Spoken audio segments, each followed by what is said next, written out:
ஒரு துயர சம்பவத்தில் வந்து தமிழக வெற்றி கழகம் செய்ய தவறிய விஷயங்கள் வந்து சில விஷயங்களை சொல்ல போகிறேன். என்னன்னா வந்து பெரிய துக்கம் நிகழ்வு. இறந்தது எல்லாமே தமிழக வெற்றி கழக தொண்டர்களும் ரசிகர்களும்.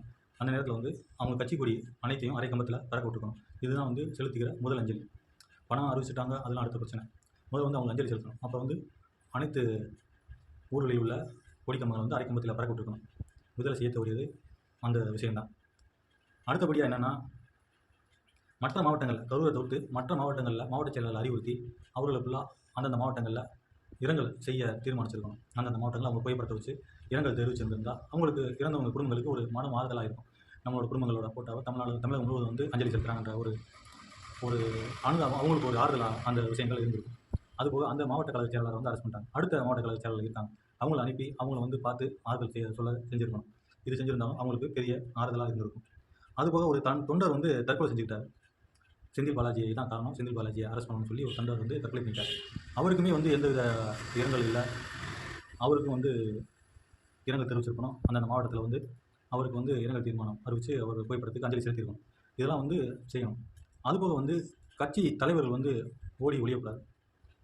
அடுத்த கட்ட தலைவர்கள் எல்லாமே தலைமறைவுன்னு பத்திரிகையில் செய்தி வரப்போ வந்து கீழே வேலை பார்க்குற தொண்டன் வந்து பயப்படுவான். என்னடா அவங்களே ஓடி ஒழிகிறாங்க, இப்போ நம்மளாம் எப்படி அப்படின்னு சொல்லி அவனுக்கு ஒரு பயம் வந்துடும். அவங்க இருந்து காலத்தில் இருந்து வேலை பார்த்தாங்கன்னா கீழே இருக்க வட்டை செயலாளர், கிளை செயலாளர், பகுதி செயலாளர்லாம் வந்து அவங்க தைரியமாக வேலை பார்ப்பாங்க. பெரிய தலைவர்களே, இரண்டாம் கட்ட தலைவர்களே ஓடி ஒழிகிறப்போ வந்து அவங்களாம் வந்து கீழே கட்சியில் வேலை செய்கிறது பயப்படுவாங்க. ஏன்னா இன்னும் வந்து தேர்தலே ஆரம்பிக்கல. தேர்தலாம் ஆரம்பித்தா இதோட வந்து பயங்கர ரணகலமாக இருக்கும்.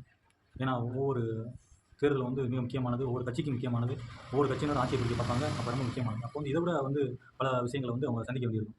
அந்த மாதிரி நேரத்தில் வந்து இவங்க ஓடி ஒளி தலைமறைவாகிறது வந்து இவங்களுக்கு வந்து கீழே இருக்கவங்க வந்து வேலை செய்கிறதுக்கு வந்து ரொம்ப பாதிப்பாக இருந்திருக்கும். அதுபோக வந்து இதனால் வந்து தமிழக வெற்றி கழகத்துக்கு என்ன பாதிப்புனா, இந்த விஷயத்தை வந்து பாரதிய ஜனதாவும் அதிமுகவும் கையில் எடுத்து நாங்கள் தான் வந்து திமுகவுக்கு எதிரான கட்சின்ற ஒரு பிம்பத்தை உருவாக்கிட்டு இருக்காங்க. எங்களால் தான் திமுக எதிர்க்க முடியும் அப்படின்னு அவங்க கொடுக்குற அறிக்கை, திமுக இந்த இதுக்கு காரணம் அப்படின்னு சொல்லி அவங்க அறிவிக்கிறது தான் பெரிய விஷயமா பேசப்பட்டு இருக்கும். அப்போ வந்து மக்கள்கிட்ட ஒரு பிம்பம் உருவாகும். இது வந்து தமிழக வெற்றி கழகத்தால் முடியாது, அதிமுக நினச்சா தான் திமுக எதிர்க்க முடியும் அப்படின்ற ஒரு பிம்பம் உருவாகும். திமுகவுக்கு போட்டி தாவேக்காதான்னு சொல்லிட்டு வந்த அந்த பிம்பம் வந்து உடையிறாப்பில் ஆயிடும். அதுபோக வந்து என்னென்னா, ஒவ்வொரு பத்திரிகை நிறுவனங்களும், ஒவ்வொரு தொலைக்காட்சி நிறுவனங்களும், ஒவ்வொரு மீடியாக்களும் வந்து அந்த இறந்தவங்களோட வீட்டில் போய் சில கேள்விகள் கேட்குறாங்க. கேள்விகள் கேட்டு இன்னும் வந்து தமிழக வெற்றி கழகத்தில் உங்களை சந்திக்கலையே, வேறு யாராவது சந்திச்சிருக்கான்னு கேட்குறப்ப வந்து அவங்களோட மனக்குமுறையில் வந்து வெளிக்காட்டுற அளவுக்கு ஆயிடும். ஏன்னா 10 நாள் ஆக போகுது இல்லையா? இப்போ நேற்று தான் வந்து மாவட்ட செயலாளர் போய் சந்திச்சிருக்காருன்னு செய்தி வந்துச்சு. இது வந்து முன்கூட்டியே செஞ்சிருக்கணும். அப்போ வந்து அவங்க வந்து ஆமாங்க சந்திச்சாங்க, எங்களுக்கு ஆறுதல் சொன்னாங்க, தலைவர் வரம் இருக்கார் அப்படின்ற வகையில் பேசியிருப்பாங்க. ஆனால் யாருமே போன்றப்ப மீடியாவுக்கு முன்னாடி அவங்க வந்து உள்ள குமுறலை வந்து வெளிக்கொண்டு, ஏன்னா நம்மளுக்கு தமிழக வெற்றி கழகத்துக்கு ஆதரவாக தான் வந்து இறந்த குடும்பங்கள் 41 குடும்பங்கள் வந்து இதுவரை எதிர்மறையான கருத்துக்கள் சொல்லலை.